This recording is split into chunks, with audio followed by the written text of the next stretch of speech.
La Cour d'appel du Québec a sorti sa décision hier sur la loi sur la laïcité de l'État, la loi 21. La loi est contestée par plusieurs groupes différents pour plusieurs raisons différentes, mais la Cour la maintient presque dans son ensemble, sauf une chose, on va y revenir. D'abord, ce qu'il faut comprendre, c'est que c'est une très longue décision. Elle fait 300 pages. Généralement, quand la Cour d'appel donne une décision aussi longue, c'est parce que c'est que ça s'en va à la Cour suprême. Alors, on a juste à faire une décision intermédiaire ici. Mais quand même, c'est utile de comprendre les questions en jeu, alors parlons-en. Pour contester la loi dans son ensemble, les opposants de la loi 21 invoquent essentiellement deux moyens. Le premier, c'est que la loi 21 irait contre des lois pré-confédératives, c'est-à-dire des lois qui étaient en place avant la Constitution du Canada moderne. Entre autres, l'Acte de Québec de 1774. Si vos cours d'histoire au secondaire sont un peu loin, l'Acte de Québec, c'est entre autres la loi qui garantissait les droits civils égaux aux catholiques et aux protestants dans la nouvelle colonie du Québec. Les opposants de la loi 21 disent qu'en limitant l'accès à certaines positions en fonction de la performance de certaines croyances religieuses, la loi 21 va contre l'esprit de ces lois-là. Et comme l'esprit de ces lois-là se trouvait dans l'entente de la formation du Canada elle-même,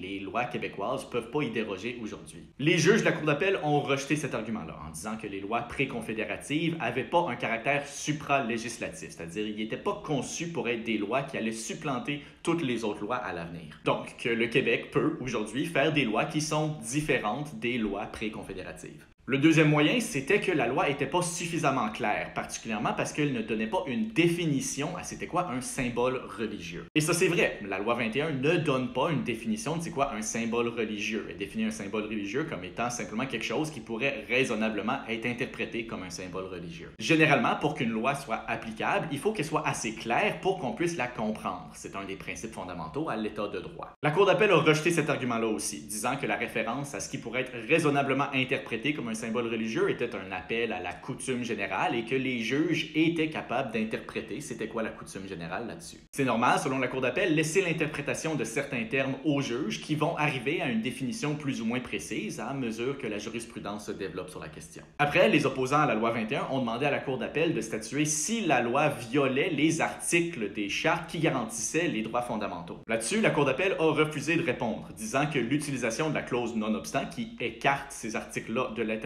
de la loi était légitime parce que la clause non-obstant elle-même se trouve dans la Constitution. Normalement, les juges se prononcent pas sur une question qui n'est pas devant eux et comme la loi écarte les articles protégeant les droits fondamentaux de l'interprétation par les juges, la question n'était pas devant eux, donc ils n'ont pas répondu. Après ça, il y a eu 3 demandes d'invalider certains aspects de la loi sans nécessairement invalider la loi au complet. Et là-dessus, la Cour en a rejeté 2 et a donné raison à la 3e.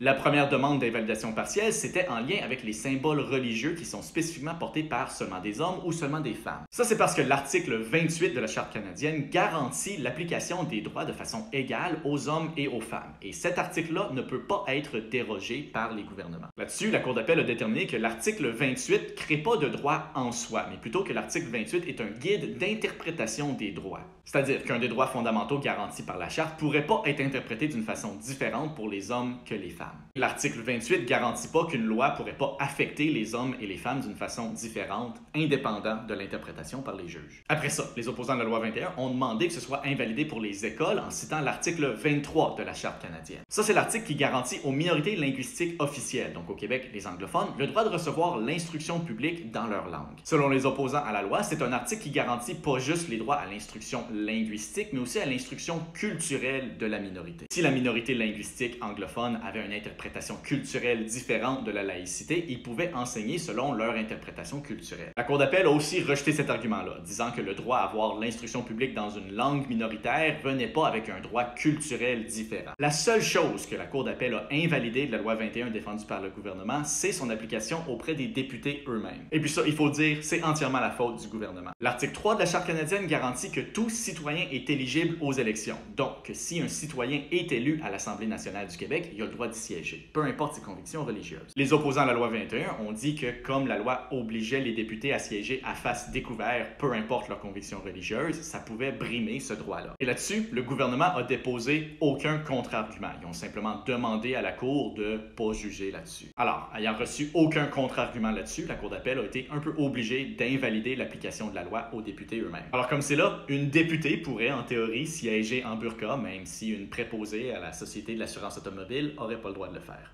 On imagine que le gouvernement du Québec va probablement déposer des arguments là-dessus quand ça va être en appel à la Cour suprême. Et ça va presque assurément aller en appel à la Cour suprême, alors on n'a pas fini d'en parler. Gardons un œil là-dessus.